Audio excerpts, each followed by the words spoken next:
Hey guys, welcome back to the barndominium build. So like we talked about in the previous videos, we're switching gears into the plumbing phase of this project. So back whenever we were doing the block and stuff, we put sleeves in the block wall for the plumbing. So I'm going to flip the camera around, we're going to walk through, and I'm going to show you what the purpose of those sleeves were.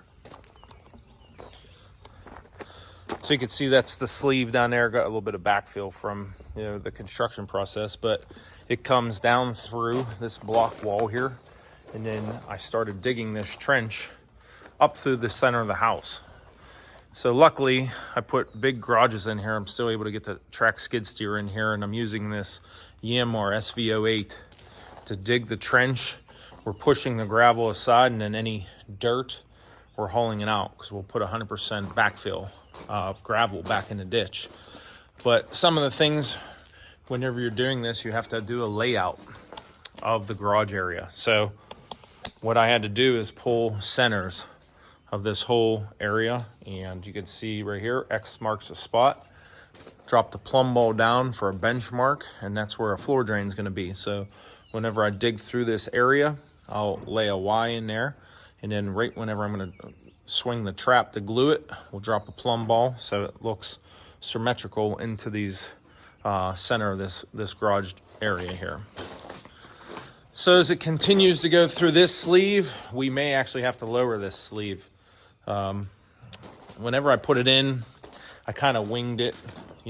I asked those guys to set it in place. I wanted it a little bit lower, but that's what I got. It's not a big deal. You just get a chipping hammer and might have to lower it for fall. But coming in here, we'll run a main trunk line all the way down through, and you can see that I've laid out rooms with 2x4s, because when you're doing plumbing in a slab on grade home, you have to picture where all the plumbing is going to go and where the walls are going to go. So right here is a 3-inch stack going to go in this bay, because up here you can't really see, but there's some nails pounded in down through there. That's where the second floor bathroom is, and you don't want to drill through eye joists if you don't have to.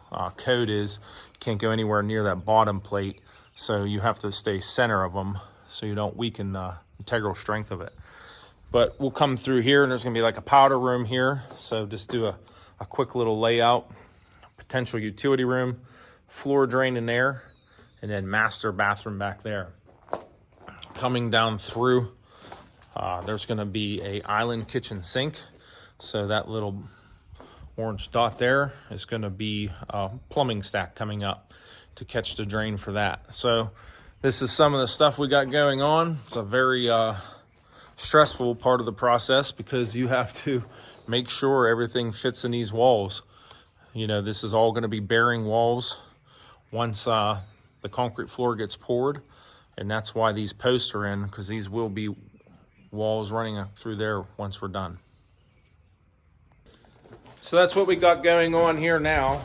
I'm going to get back on the TEALMAAL SV08, and we'll start digging some trenches, trying to get a head start, because we're bringing a crew of our guys here tomorrow to actually install the pipe, and I'm going to see how much I can get done tonight, so that's less we have to do tomorrow. So I'll put this on time lapse. You guys can check it out for a little bit.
right, guys, well, I got a nice head start for tomorrow. You can see behind me here, we got the ditch dug from outside the garage into a good portion of the house. So what you do is you get the main trunk lines in and you get them all stabilized, put Ys in where you need to do plumbing drops and toilets and fixtures and stuff like that. And then you start going off the branch once you get the main pipe stabilized so it doesn't move. You really torture yourself with trying to line everything up with a pipe that has some forgiveness to it. So like always, we appreciate you guys watching, and we'll continue this video tomorrow. Take care. It's the break of dawn here, so we're gonna get moving. You can see I got the machines fired up, letting them warm up. The guys are down the shop loading up some pipe and stuff, so of course we're getting some rain that's coming in. So we're gonna do as much as we can. Not gonna be any inspections today for sure. Not gonna get it all done. So hopefully get some time lapses put up, and we'll catch you here in a bit.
So the building underground is in. We all busted our butts. I want to thank the guys that work for me, Glenn and Brandon, and especially I want to thank my dad for coming up. He is a pro at this. He's been doing it.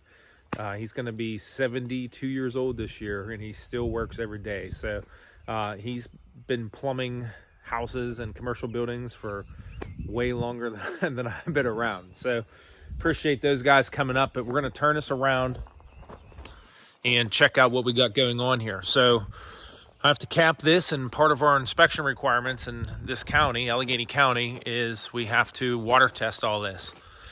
So that's why you'll see caps and everything on here, and then you can air test it, but I have water right over the hill here. So as long as you put water in a standpipe, they're good enough for a test there. So gravel has to be around the whole pipe, supported correctly. You can't obviously backfill it until the inspector sees it.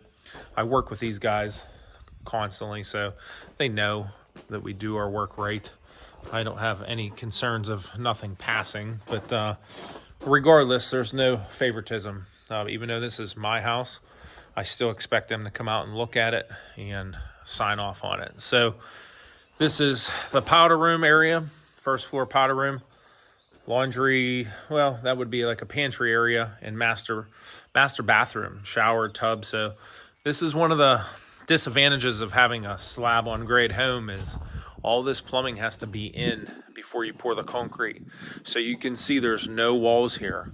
There's a lot of pulling tape measures, strings, plumb balls, island kitchen sink. So a lot of precision measuring had to take place today. And like I said, between everybody here is a lot of experience, especially with my dad. He's been doing this for a lot of years. So this is what we got going on here. The next video you're going to see is going to be concrete preparation for the upcoming videos we have on all this in-floor heat project. So if you're not subscribed to the channel, consider subscribing if you're into that kind of stuff. We're going to be doing heat sheet insulation, where you step oil creek plastic heating tubing into the insulation pipe, so it's below the grade when they do the saw cutting. And we're going to be using Legend manifolds. It was all supplied through a local distributing company, Thermo Supply. The guys have been great to deal with. All right, guys, that's what we have for today. So like always, we appreciate you watching, and we'll catch you on the next one. Take care.